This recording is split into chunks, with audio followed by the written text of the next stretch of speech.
Hello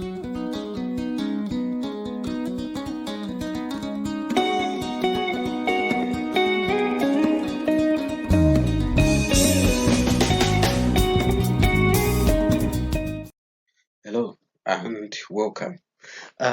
This time around we continue. Remember, we just finished the last topic. Remember the last topic, the origin of Christianity.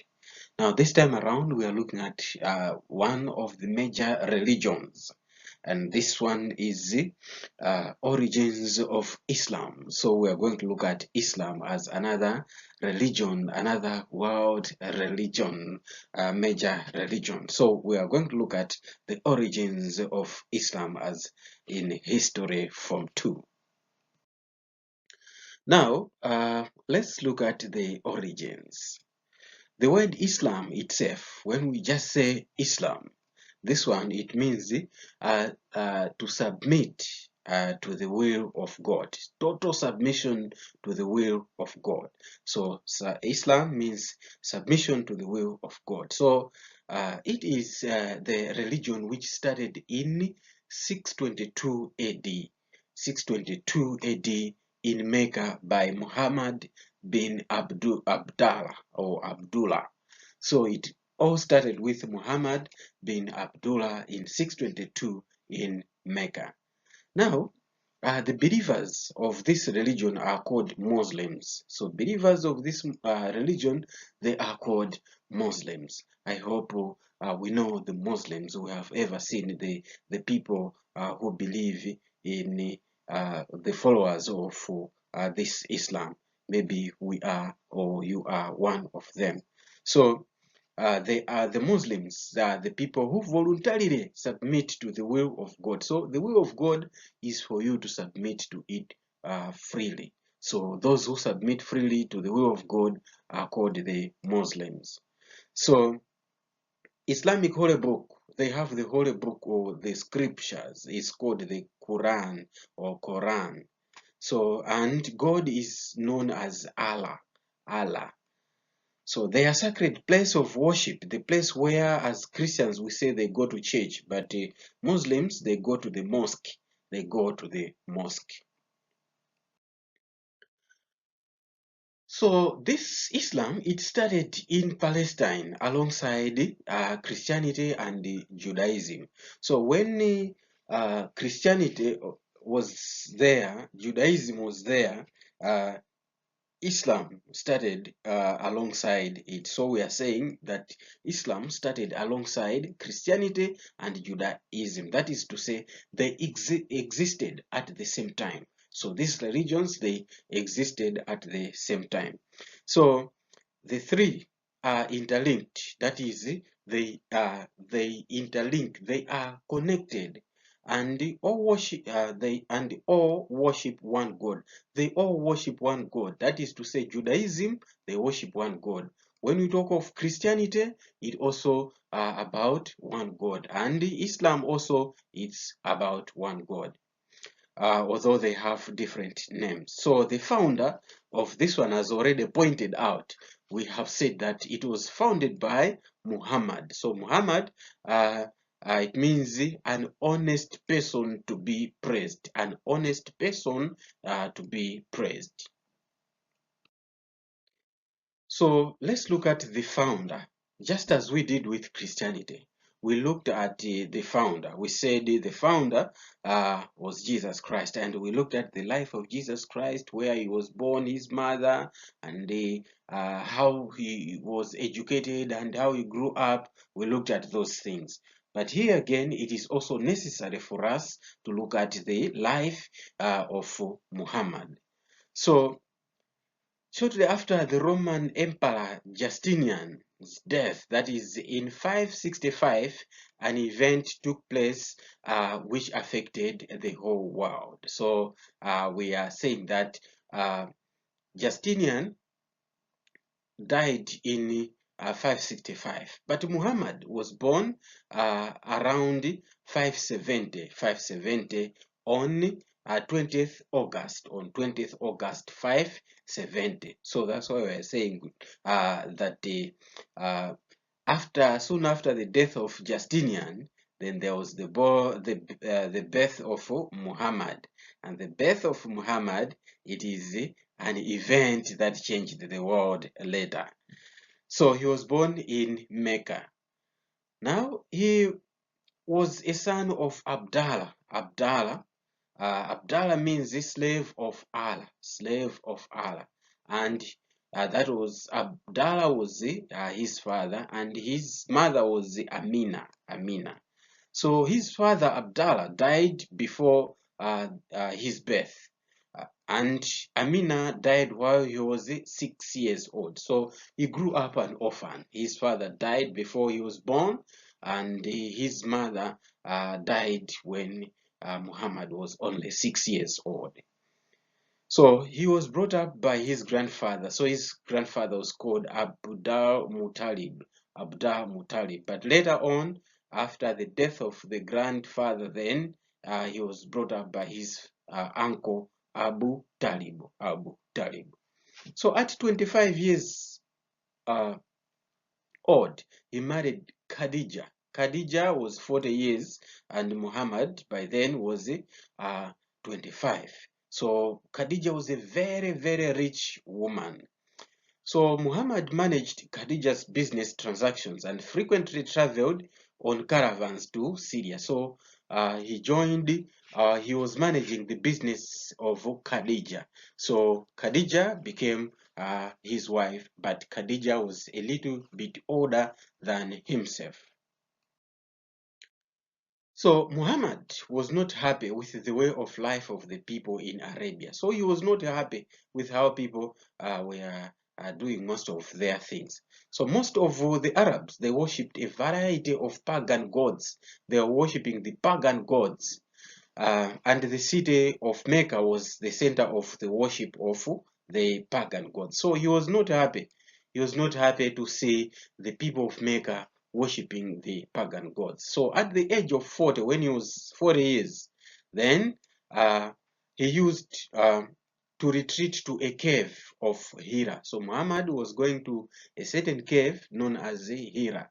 So there he was spending time to think about the meaning of life. So he was going to that cave now and again and contemplating on the meaning of life. So one day, Muhammad was visited by the archangel, the supreme angel Gabriel, who informed him that he had been chosen by God to be a prophet. So we see here that he was visited by the angel who told him that you are chosen to be the prophet of God. So for the next 23 years, Muhammad then received the revelations from God, which he would communicate, or he communicated to his followers. And these ones, they were written in a holy book called the Quran, the Holy Quran. So it was called the Quran.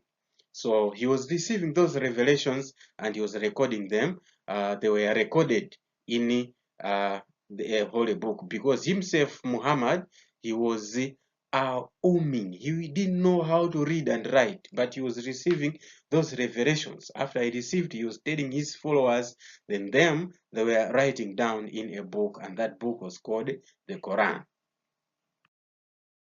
Now, why did the Arabs make the pilgrimages to Mecca before the birth of Islam? So we have said that in Mecca, the people, it was this main center of idol or pagan worship. So why did the Arabs go there even the birth of Islam? So number one was to worship. They went there to worship the black stone at Kaaba in Mecca. They were going there to worship the black stone known as Kaaba. And also to see the Kaaba, because it was believed that it was built by Abraham. So people believed that that Kaaba was built by Abraham.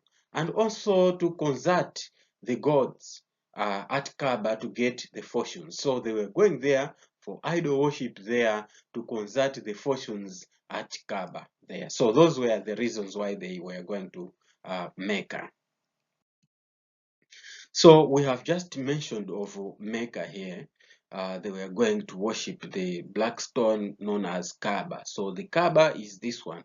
It is still there intact. People go there even today. We will learn more on this topic. As we learn, we are going to find out more about this Kaaba. Even today, people make the pilgrimage to Mecca, more especially the Muslims. They go there on a pilgrimage to the holy city, that is Mecca.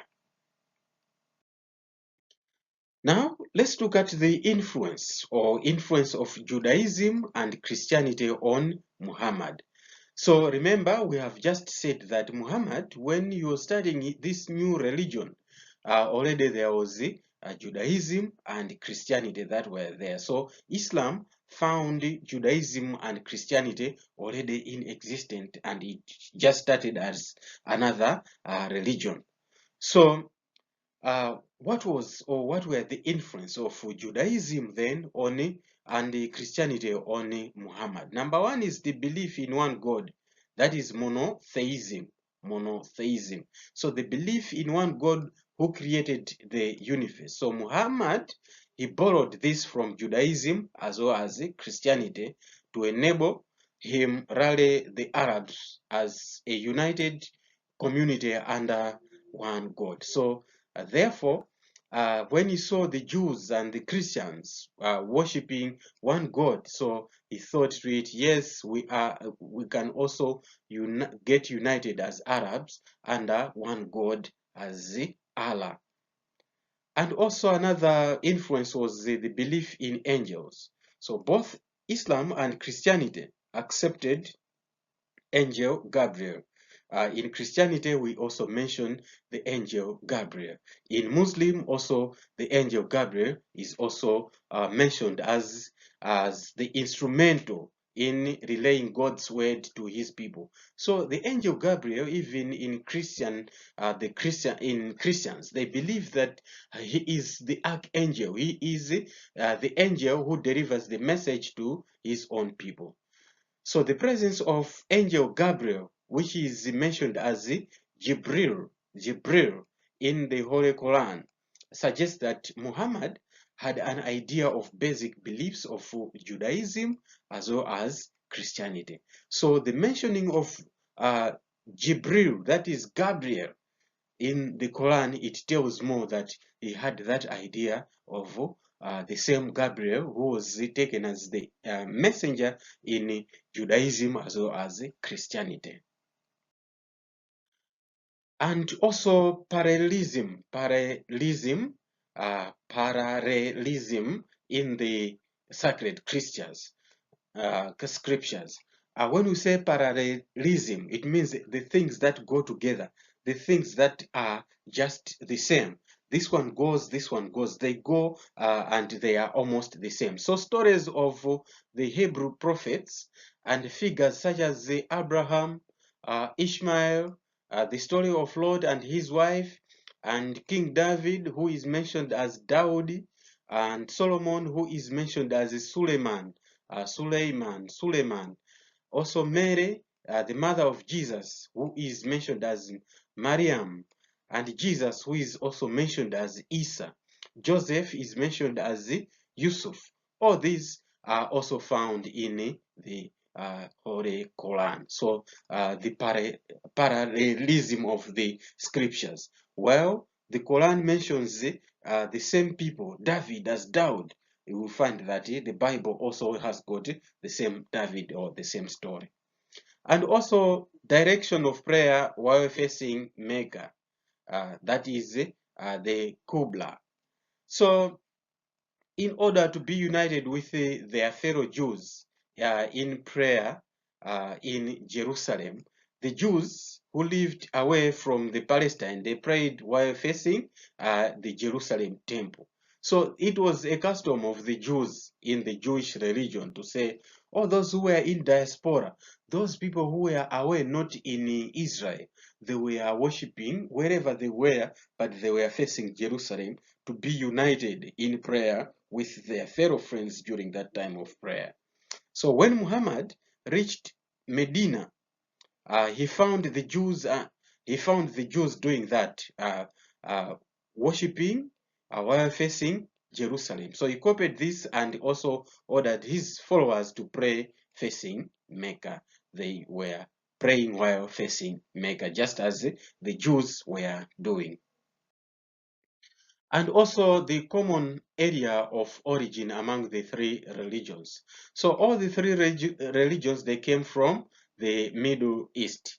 As such, Islam copied a lot of Judaism and Christianity. So Islam copied a lot from Christianity and Judaism because they all originated from the same area, that is the Middle East. So, for example, we say the Jewish Feast of Atonement was turned into the Feast of Ramadan, on the Feast of Ramadan. So, you see to it that the Jews, they had that feast, the Feast of Atonement, and that one in Islam is the same as the Feast of Ramadan. And the midday prayers, also the use of Jewish sacred scriptures, that is the Old Testament, which is also used in Islam, the rituals of cleanliness, dress, and many others. All those, they depict that Judaism had influence on Islam, or Muhammad himself. Then he just copied most of the things and transferred them into this new religion. Also, the belief in the day of judgment,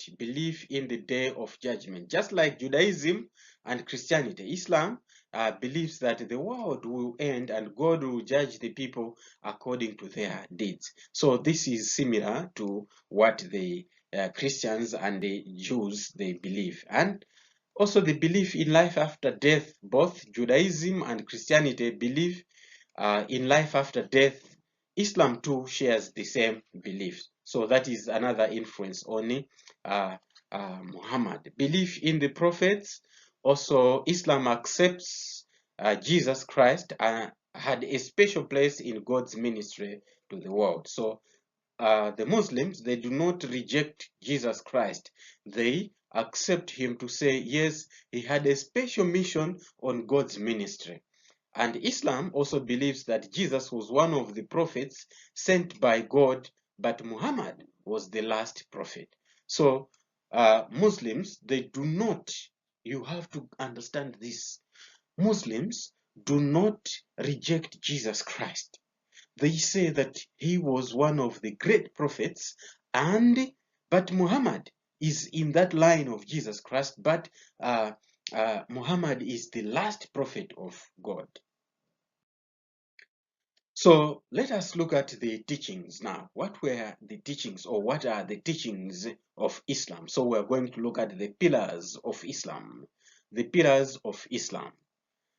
So Islam is built on five. There are five most important teachings or pillars. So these teachings are known as the pillars of Islam. The teachings, or the major five teachings of Islam, are known as the pillars of Islam. So these are number one, Shahadah. Shahadah is one pillar, the first pillar. So the Muslims, on this pillar or teaching, it teaches that Muslims must testify that there is one God. There is one God, Allah, and Muhammad is his last messenger. So the Shahada teaches that Muslims must believe or testify to the world that there is one God, Allah, and that Muhammad is the last, or his last messenger. And the second pillar of Islam is it teaches that Muslims must pray 5 times a day while facing the direction of Mecca. So prayer is also emphasized a lot in Islam. A life of prayer is taught much in Islam. Also, another pillar, the third pillar, is zakat. So it teaches that well-to-do Muslims must give alms to the poor. So well-to-do must give alms to the poor. So gift it teaches about giving, a spirit of giving, especially to the poor. And also it teaches about song or sound. It is pronounced as sound. So it teaches that Muslims must observe the month of Ramadan. That is the 9th month of the Muslim calendar. So as a holy month of fasting. So it teaches the sound or the song. It teaches that Muslims must fast during the whole month, that holy month, the 9th month of the Muslim calendar, which is called the month of Ramadan, the month of Ramadan. So during this month, eating, drinking, copulation from sunrise and sunset is prohibited. So people should not eat, people should not drink. Those who are married, they are not supposed to stay together. That is copulation. So all these, they are forbidden, and many other things. But it should be the time of fasting and prayer.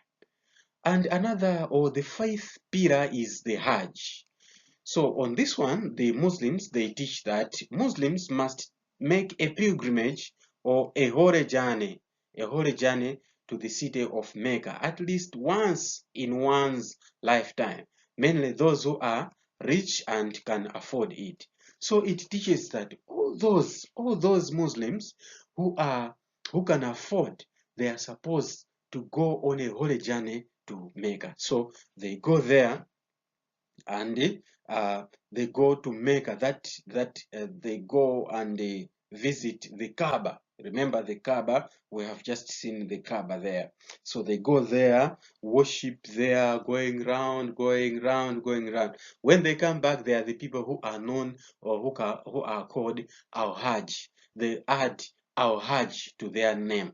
If you have ever heard someone say Al-Hajj so-so, Al-Hajj so-so, just know that this one, he once went to Mecca. He visited Mecca. Then once you come back from there, you become Al-Hajj so-so. Yeah. So you become, you change, or you add Al-Hajj to your name. Now, let's look at the basic beliefs of Islam. The basic beliefs of Islam.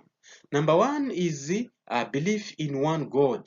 The belief in one God. So Muslims, they believe that there is one God who is called Allah, and who is the creator of the whole universe. So they believe in the existence of God, Allah, the creator of the universe. Another belief is the belief in his angels, the belief in God's angels. So Muslims, they believe that angels are made of light and that they are created to carry out God's orders. So they also, or Islam also teaches about the existence of angels who carry out God's orders. And these angels include Jibril. Remember Jibril? That is Gabriel. And this one is the mediator of revelations. Everything that God wants to reveal to his people, it is done by or through Jibril, that is Gabriel. And there is Mika. There is Mika, the sustainer, someone who makes things go on. And there is also Islafik. This one is the announcer of the last day. That is Islafik. And also Isra. Isra is another angel, one who takes souls at the time of death. So they believe that the souls are taken by God. So the one who takes that one is Isra. Another belief is the belief in the prophets. They Muslims also believe in Muslims, so in prophets. So they believe that God sent his messengers to communicate his will to his people. So the Quran mentions 25 by name, and Muhammad is believed to be the last. So the Holy Book, the Quran, it mentions about 25 prophets, and the last one is is Muhammad. Another belief of Islam is the belief in life after death. So Muslims, they believe that there is life after death. So those who lived good lives will go to heaven, while those who lived bad life will suffer in hell. So they believe that after we die, someday people are going to arise. Those who did good, they will rise to heaven, and those who did bad, they will go to hell. They believe in that. And another belief of Islam is the day of judgment. They believe in the day of judgment. So they believe that the world will end someday. Someday this world is going to end, and that there will be a day of judgment. So the end of everything that we do on this planet, it is going to end, and that day is going to be the judgment day. So on that day, all human beings who have lived on the earth will be given life again and will be held accountable for their deeds. So people will be given life again and will be accountable for their deeds. Whatever they are doing now is being recorded, and that judgment day, things they are going to be rewarded according to what they are doing now. So that is the judgment day. So you can see the similarity with Christianity as well as Judaism. And also another belief is the belief in the God's sacred scriptures. God's sacred scriptures. So Islam believes that God spoke to various prophets, and that in turn they conveyed that God's message to their people. So these messages were recorded in holy books. So the Quran confirms that among these holy books are the Torah of Moses and the Gospels of Jesus. So you can see to it, sometimes you hear that Muslims, they don't believe in the Bible. No, no, no. They also quote the Old Testament, they also quote the New Testament, because they also believe that the same Holy Bible that is used by the Christians is also the Holy Bible that Muslims they can use. But the Torah, the Quran is confirming. It is confirming all of them to say the Gospels of Jesus. Those things, they are the Holy Scriptures of God. And the Old Testament, or the Torah, the books of Moses, they are also the Holy Scriptures of God. So Muslims, they interpret these scriptures differently to Jews and Christians. So, however, their interpretation in Islam is a little bit different, but they are acknowledged. Also, another belief is that God controls history. So there is a belief that God controls history. So the Muslims, they believe that God responds to people, and whatever happens on earth is guided by him. So it is believed that God controls everything, and he responds when people maybe ask him.